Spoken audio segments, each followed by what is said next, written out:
Now, no secret, a lot of research shows that both exercise and dietary modification can significantly affect lipid profiles. If you go to a high-fat carnivore type diet, particularly with high levels of saturated fat, we know that that can deleterious affect people's lipid levels, just like going to a plant-based diet or even an energy-restricted diet.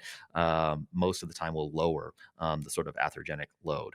There's no question about that. Particularly modifying the dietary fat source, as well as both the calorie and fiber intakes, can all help reduce blood lipid levels, thereby modifying cardiovascular risk. So specifically, replacing saturated fat, specifically from animal sources, with unsaturated sources, that tends to reduce this atherogenic load. Losing weight via calorie restriction also tends to reduce atherogenic load. Increasing dietary fiber intake, that reduces atherogenic load.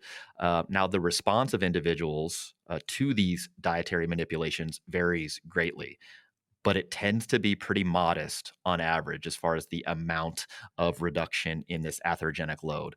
The range on average tends to center around about 10%, although this can, again, vary wildly. If somebody loses a lot of weight, for example, or they had a very, very poor dietary pattern previously and that changes markedly, you can see a much bigger change. But generally speaking, if somebody is likely to benefit from, for example, a statin medication, a PCSK9 inhibitor, or combination therapy, because their current, atherogenic load is so high, it's unlikely that dietary change alone is going to get somebody to the sort of optimal range. Does that strike you as something inflammatory, Dr. Baraki, or are you on board with that?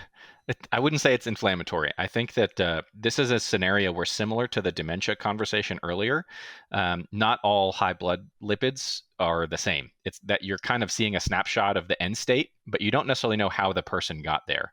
And how they got there matters because it also impacts what types of interventions they might need to get out of that situation.